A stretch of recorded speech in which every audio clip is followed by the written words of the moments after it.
September 4, 1944. A field hospital somewhere near Philippeville, Belgium. A priest is kneeling beside a cot. He is giving last rites. The man on the cot is 30 years old. He has a bullet in his neck. Not near his neck, in it. The round passed through his throat and destroyed his larynx. He is breathing in short, ragged pulls. The doctors have done what they can, which is not much. The priest is doing what priests do when medicine runs out. The man's name is Captain Matt Urban, and the reason he is lying on that cot with a hole in his neck, the reason he is being read his last rites at 30 years old, is because 3 months earlier, in France, he decided he wasn't going to let his men die without him. That decision cost him everything. 7 separate wounds across one of the most ferocious fighting seasons of the entire Second World War. A destroyed larynx. Pieces of metal the surgeons couldn't safely remove that would stay in his body for the rest of his life. Lungs slowly failing from damage they wouldn't fully diagnose until decades later. But here is what makes Matt Urban's story different from every other story of valor in this war. And there are thousands of them, and most of them deserve to be told, and almost none of them are. Somewhere in the United States Army's vast bureaucratic machinery, a piece of paper was getting lost. A piece of paper that would have told the country and the world what Matt Urban had actually done. That paper would stay lost for 35 years. On July 19, 1980, President Jimmy Carter stood before a crowd at a reunion of the 9th Infantry Division in Washington, D.C., and placed the Medal of Honor around Matt Urban's neck. He looked at Urban and said the words out loud for the record. The greatest soldier in American history. 35 years, 7 wounds, 1 lost recommendation, 1 Freedom of Information request from a man who refused to let his commander be forgotten. This is the story of what happened in between. Matthew Louis Urbanowitz was born on August 25, 1919, in Buffalo, New York. His father, Stanley, was a Polish immigrant who had come to America with nothing and built a life as a plumber on the city's east side, near the great roaring yards of the New York Central Railroad. It was a working-class neighborhood in the way that phrase actually means something.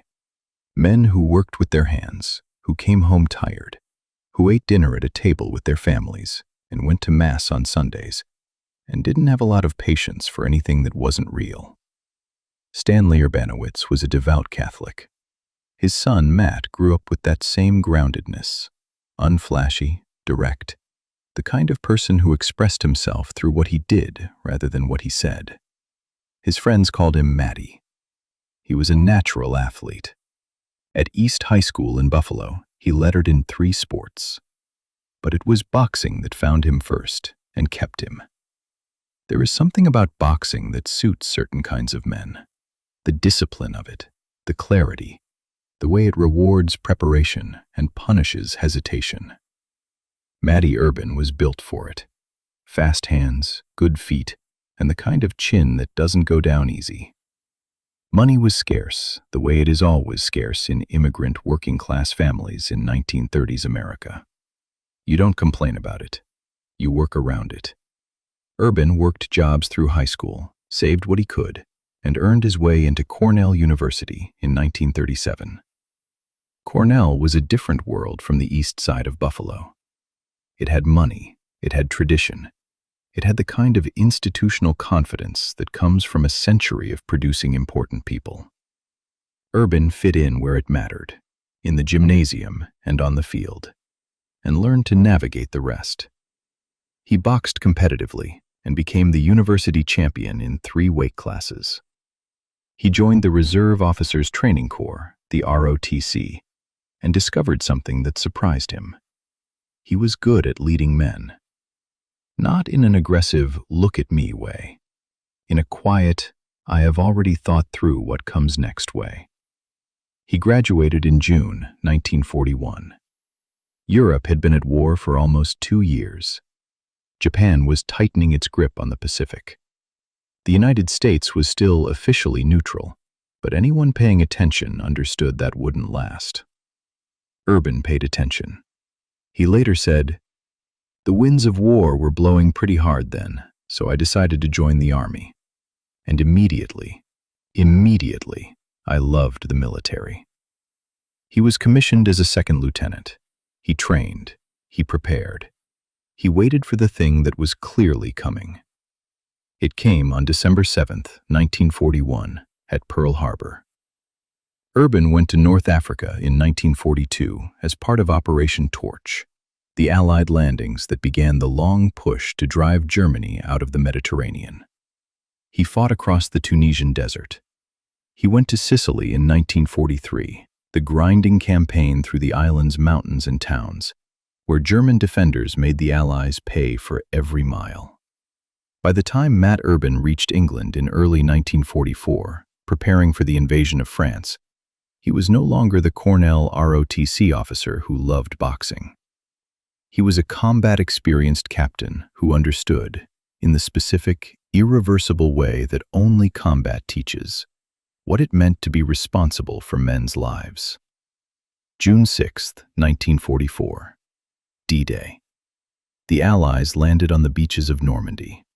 Urban's unit, the 60th Infantry Regiment of the 9th Infantry Division, came ashore and pushed inland. The hedgerow country of Normandy awaited them. Dense, ancient earth walls topped with roots and brush, creating a landscape of natural fortifications that turned every field into a potential killing ground. The Germans had spent months preparing positions in those hedgerows. They were ready. The summer of 1944 began. What Matt Urban did over the next 3 months is not the story of one heroic moment. It is something rarer and harder to explain. The story of a man who made the same decision over and over again, across dozens of separate engagements, across 7 separate wounds, across everything his body could absorb, and then some.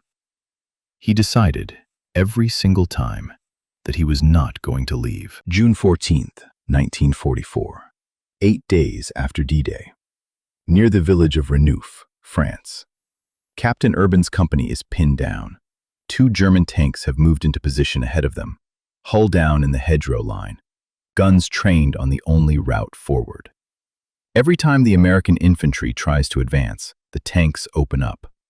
Men are dying in the ditches. The advance has stopped completely. Urban looks at the terrain. He looks at the tanks. He picks up a bazooka. What he does next is not what a captain is supposed to do. Captains command. They direct. They coordinate. They do not personally crawl through hedgerows under direct tank fire, carrying an anti-tank rocket launcher while their battalion is pinned around them. He crawls through the hedgerows anyway.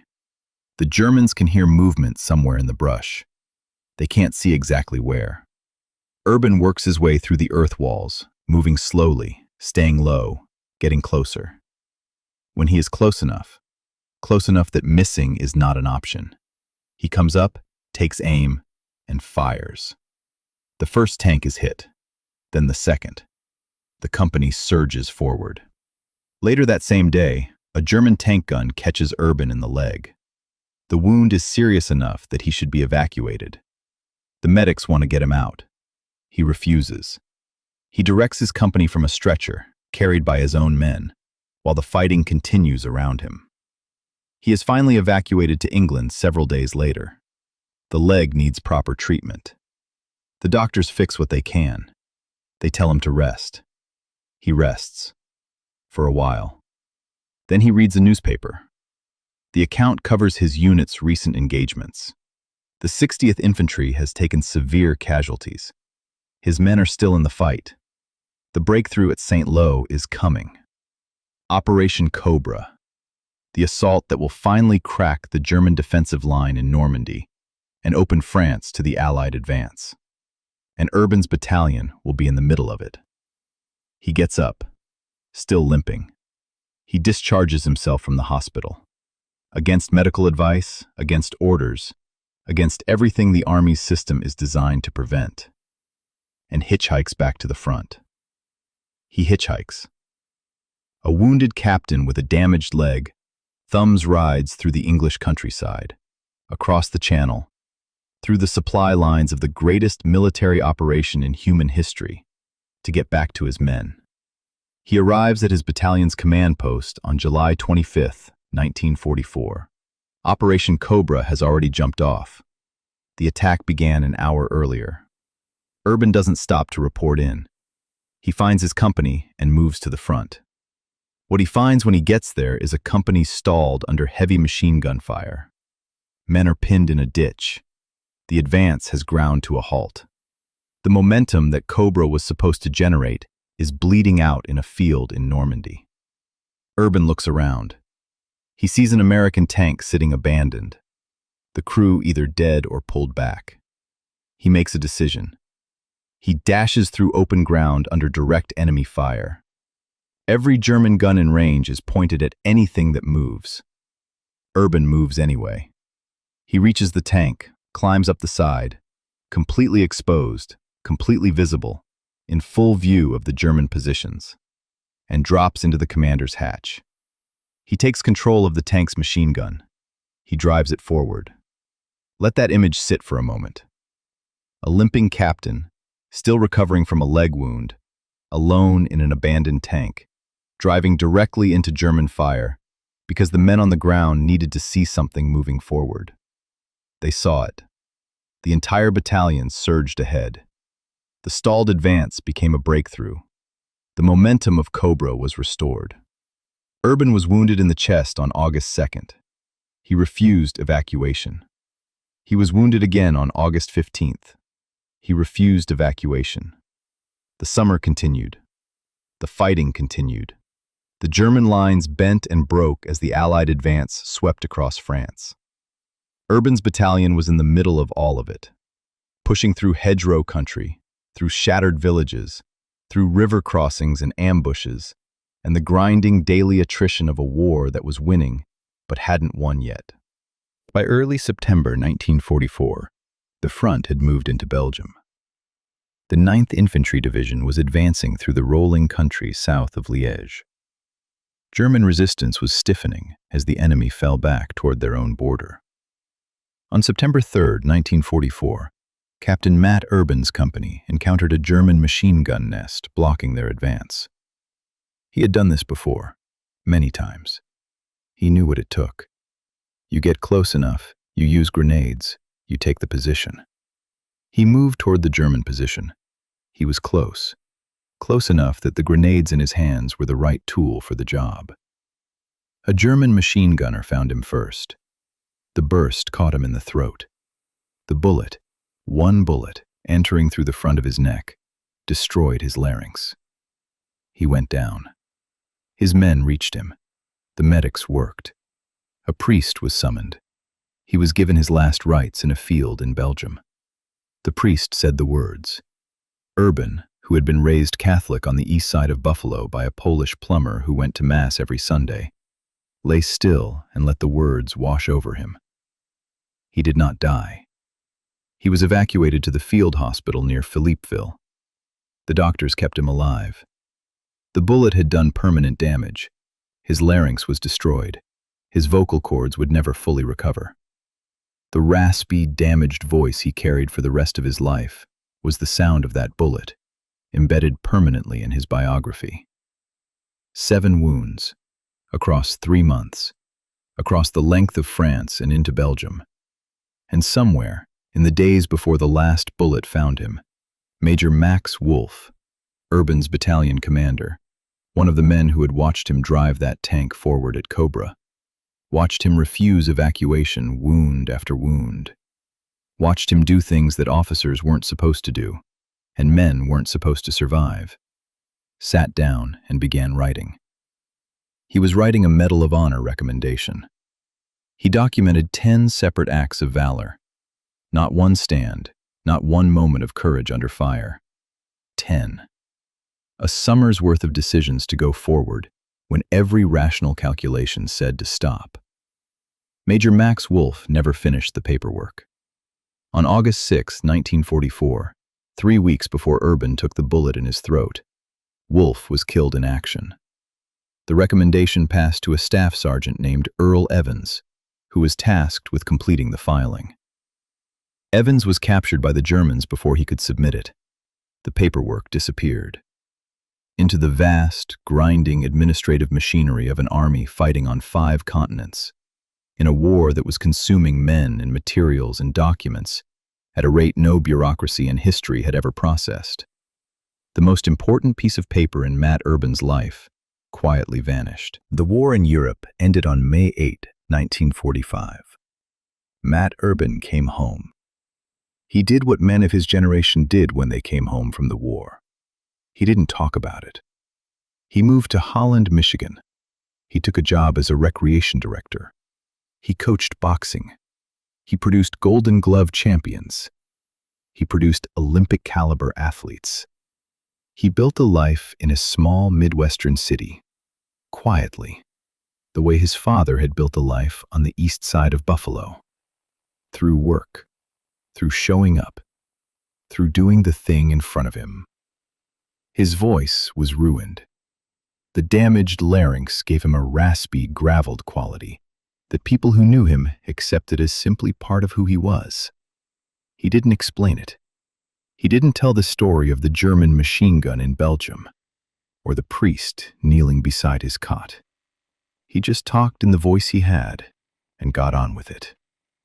Earl Evans, released from the German prisoner of war camp, wrote a letter to the Pentagon on July 5, 1945. He explained what had happened, that the Medal of Honor recommendation had been lost, that he had been captured before he could submit it, that the paperwork needed to be reconstructed and filed. The letter was received. It was forwarded to the Adjutant General's office. It was lost. Urban knew nothing about any of this.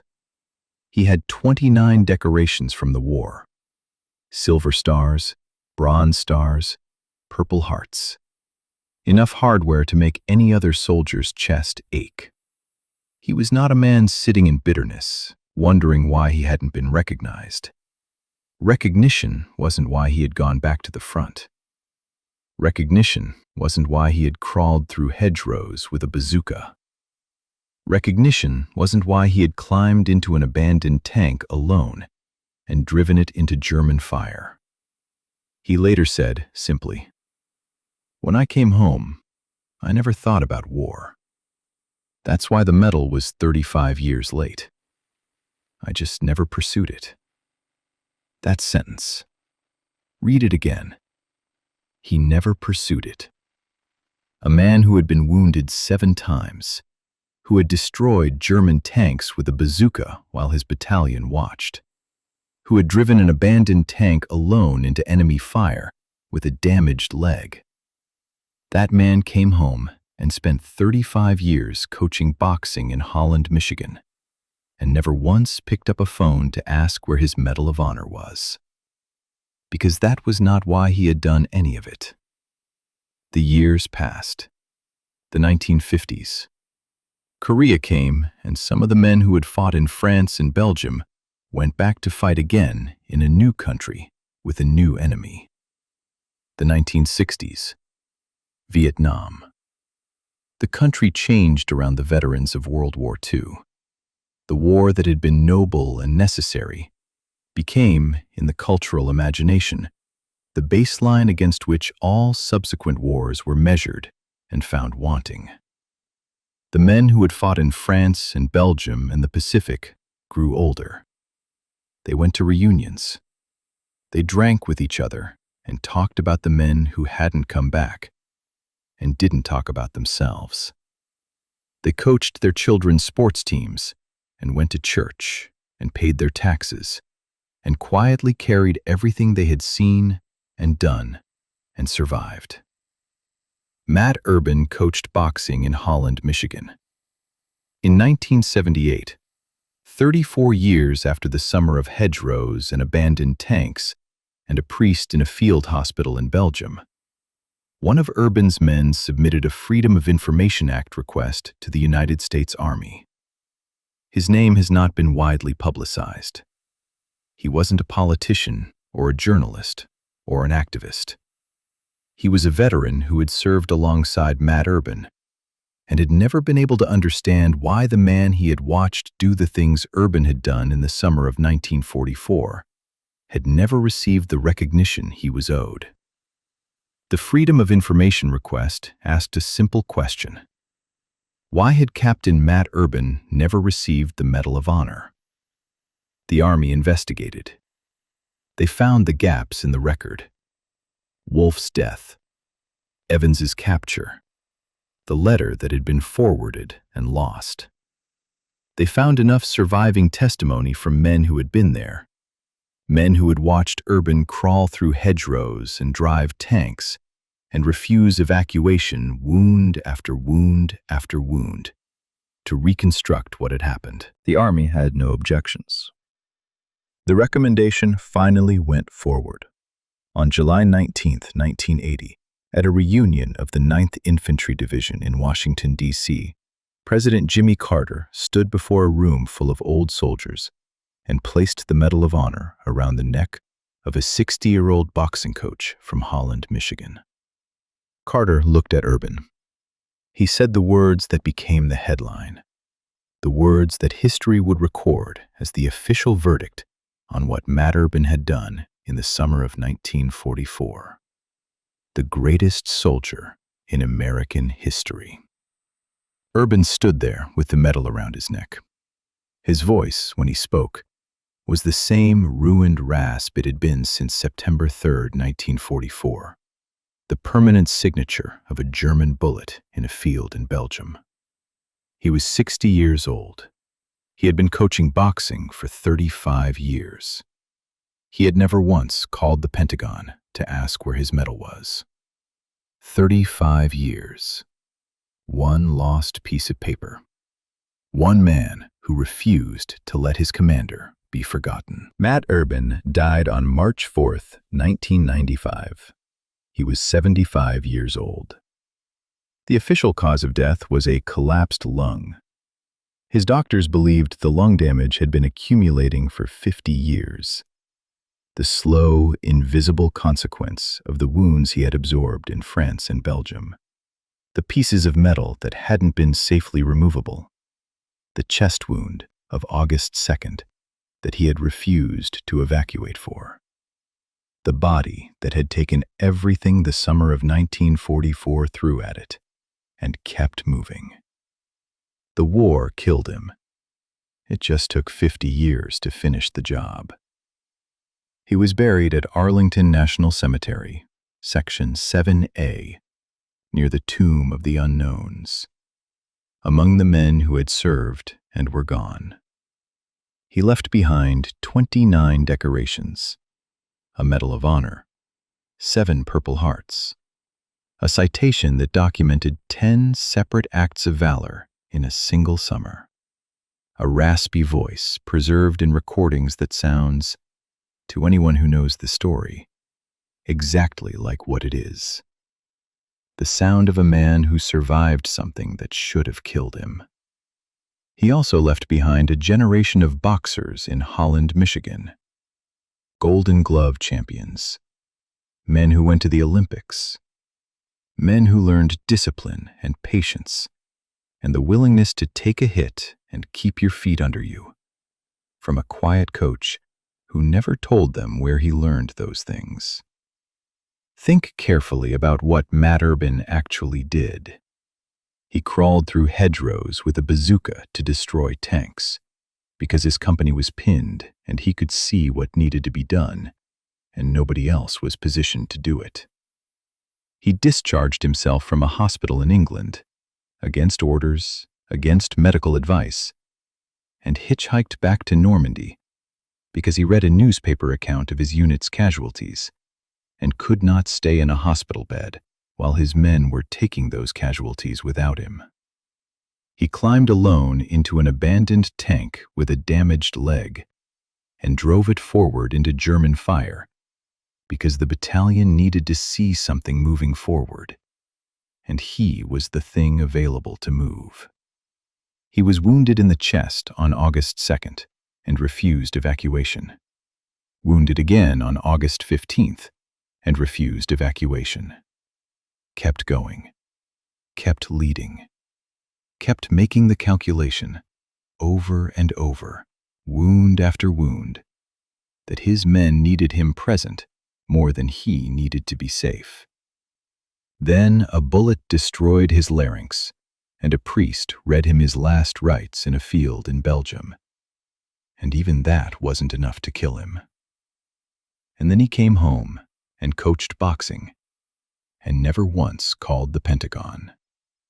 That last part matters as much as anything else, because what it tells you is that Matt Urban was not performing courage. He was not building a resume. He was not making decisions in hedgerows and abandoned tanks with one eye on the recognition that might come afterward. He was doing his job, the job of a leader, which is to take care of the people under your command, even when taking care of them costs you everything. And when the job was done, he went home and did the next job. The medal took 35 years to reach him, because the men who had written the recommendation were killed or captured before they could file it. Because the letter that was supposed to correct the record was lost in the Pentagon. Because Urban himself never pursued it. One veteran, unnamed in most accounts, finally asked the right question through the right legal channel. The Freedom of Information Act did what the Army's administrative machinery had failed to do for 3.5 decades. Jimmy Carter put the medal around his neck and called him the greatest soldier in American history. Urban accepted the honor with the same quietness he had accepted everything else. He was 60 years old. He had a ruined voice and a collapsed lung, and 35 years of Golden Glove champions in Holland, Michigan. He had done what he came to do. Not for the medal. Not for the title. Not for the president's words in a Washington ballroom 35 years after the fact. He had done it because his men were pinned in a ditch in Normandy, and someone had to crawl through the hedgerows with a bazooka. He was the someone. That's the whole story. That's enough.